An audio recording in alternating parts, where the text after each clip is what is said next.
Foreign Minister Ayman al-Safadi. Ayman, it's good to have you. Foreign Minister, you are and continue to be deeply involved in trying to halt what Jordan's King Abdullah has described as an Israeli military escalation, the likes of which we haven't seen for years. Now, regionally, the Egyptians, who've always played an important role in mediation efforts between Hamas and Israel, and the Qataris, also both working behind the scenes to try and effect a ceasefire. In your assessment, is a ceasefire imminent? Well, I can't answer that yet, Becky, but it has to be imminent because there is no sense in the continuation of the aggression on Gaza and the continuation of the killing and the destruction. The toll is simply too high from a humanitarian perspective, from a political perspective. The impact this escalation, those Israeli measures are having across the region are pushing the whole region towards an unprecedented wave of anger in the past few years. Ultimately, this is a situation that has to stop. As I said, there is no sense to it, and Israel has the key now. They have to decide to stop so that we all get to the business of trying to calm things down and look at the root cause of the conflict and start moving forward. You have been in Washington speaking directly to the Biden administration, who to date say they will support a ceasefire but will not demand one. Why not? I'm sorry, I missed that question, Becky.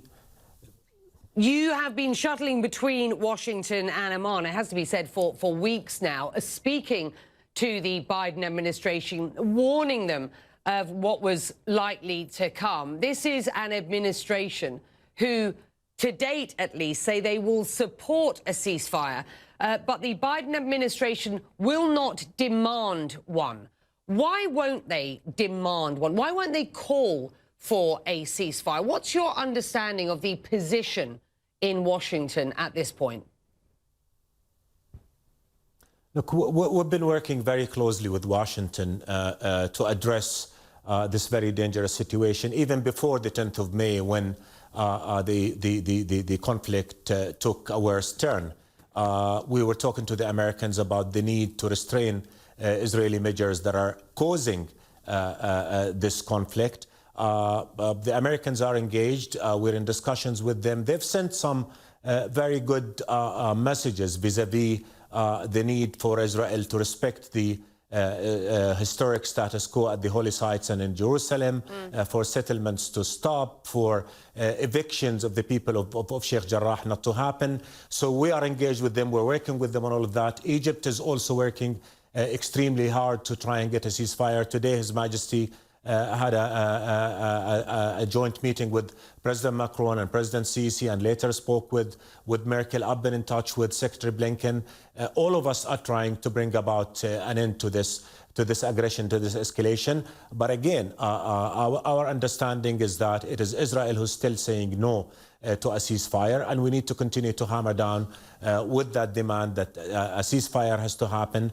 And we have to look once again, Becky, at why we're here. And I think the conclusion that we all must get to is that the status quo is untenable. The current escalation has exposed the absurdity of false presumptions of the past, that you can jump over the Palestinian issue and that you can marginalize the Palestinian issue and have peace. I think we need to look at the current escalation from a broader perspective, why we are where we are here. The immediate reason is that again, illegal measures that Israel has taken, first in trying to illegally evict the people of Sheikh Jarrah from their homes, then the escalation and the encroachment on the Masjid al-Aqsa al-Mubarak. We were warning then that stop, because this is pushing the whole region towards an escalation that none of us want. Our messages were not heeded. Our warnings were not listened to. But beyond the immediate reason, I think what is happening speaks to the fact that the level of frustration with the absence of political horizon, the consolidation of occupation, the disownment of the two-state solution by some Israeli politicians as the only path forward, all contributed to the creation of environment that led to the current explosion. It is in all of our interest to stop, to pause, to get back to the root conflict and accept that occupation is the root of all evils. If we are to have peace and stability, we have to stop the occupation. We have to respect the holy status the holy sites in Jerusalem.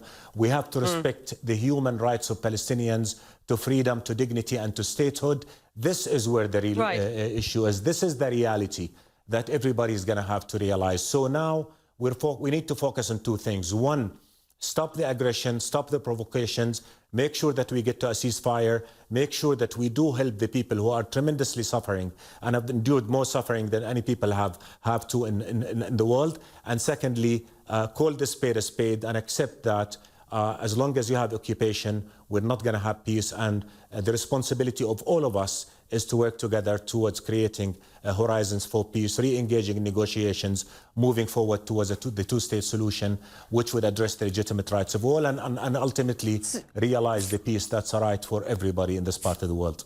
Foreign Minister, the tone from Washington may be a sea change, certainly from the former Trump administration, but a different tone is not enough. And by not demanding a ceasefire, Joe Biden's critics accuse him of enabling Israeli action in Gaza, for example, military action in Gaza, and indeed enable the Israelis to carry on with what you describe as these provocations in the Sheikh Jarrah neighborhood and at Al-Aqsa. So I just wonder whether you subscribe to those accusations of this Joe Biden administration, that they are enabling, not helping de-escalate what is going on at present.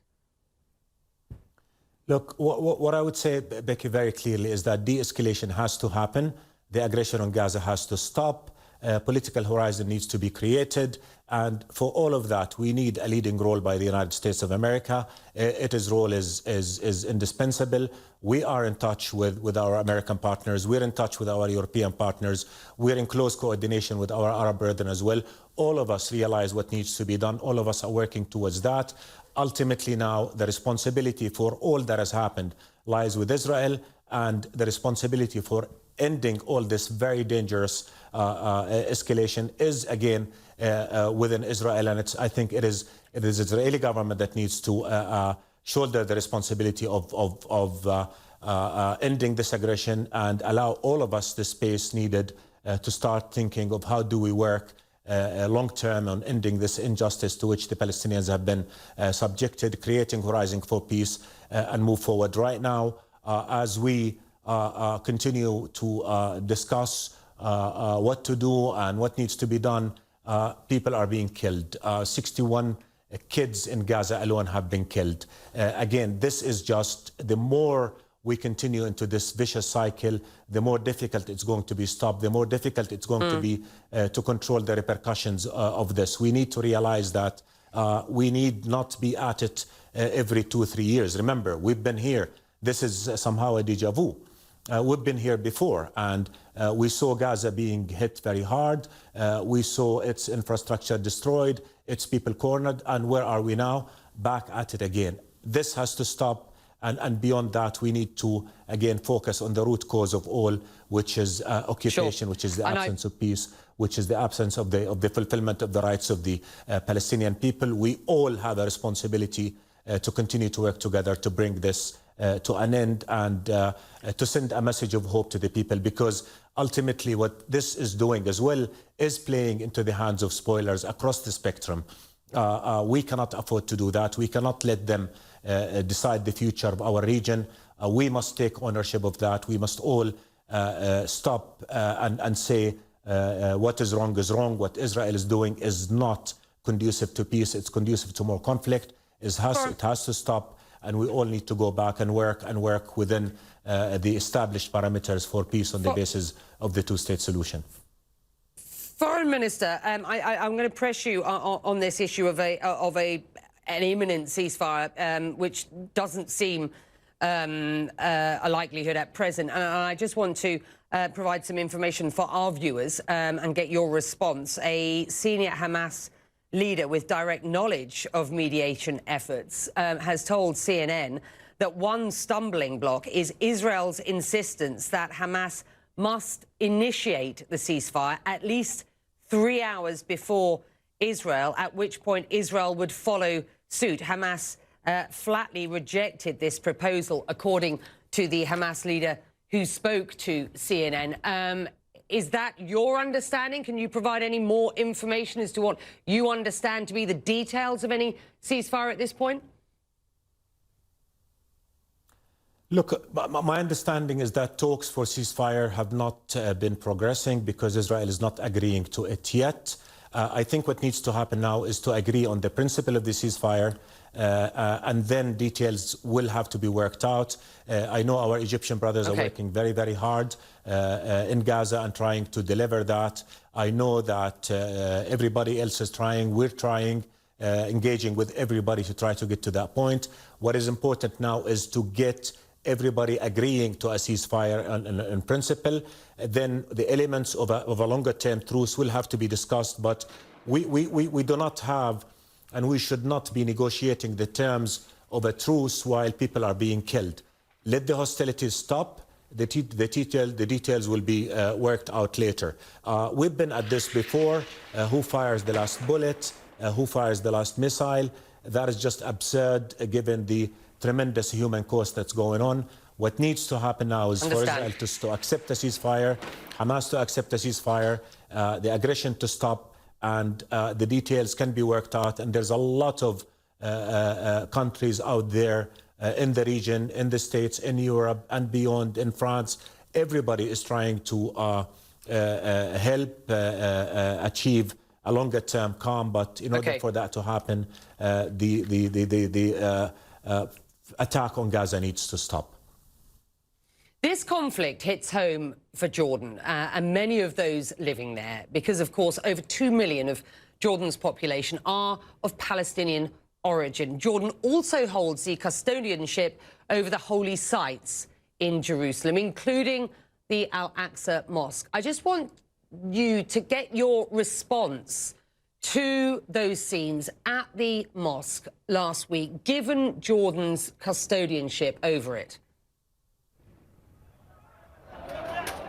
I'm not sure I got the question right, but I'll try and answer to what I understood. Look, His Majesty King Abdullah is the custodian of Christian and Muslim holy sites in Jerusalem, and therefore protecting the status quo, the historical legal status quo, is a priority for Jordan. His Majesty have been warning for years that you cannot encroach on the Al-Aqsa Mosque, on other holy sites, because if you do that, you're playing with fire. We've warned that Jerusalem is a red line. Before the 10th of May, we've been doing everything we possibly can, warning everybody that unless Israel stops provocation at Al-Haram, we're going to be where we are now, and that continues to be a priority for Jordan. We have to uphold the international law. Israel has to uphold and respect the historical status quo at the Haram. We have there are understandings between Jordan and Israel that go back, the latest of which go back to 2015, which were brokered by Secretary Kerry at the time. They need to uphold, to abide by that as well. The bottom line is that the Haram is a red line. Jordan continues to do everything we can to make sure that we protect and preserve the Muslim Christian identity of the Haram, that we preserve the status quo so that Jerusalem can remain the city of peace. This is a priority for us. Jerusalem must be protected, Haram must be protected, and everybody needs to understand that the minute you start encroaching on the Haram, the ripples are going to be across the Arab Muslim Christian world, and the repercussions are in Jordan. We've seen the anger, and the anger is not just limited to Jordan, it's across, and it's spreading fast. The more killing you have, the more destruction you see, the more anger is going to spread.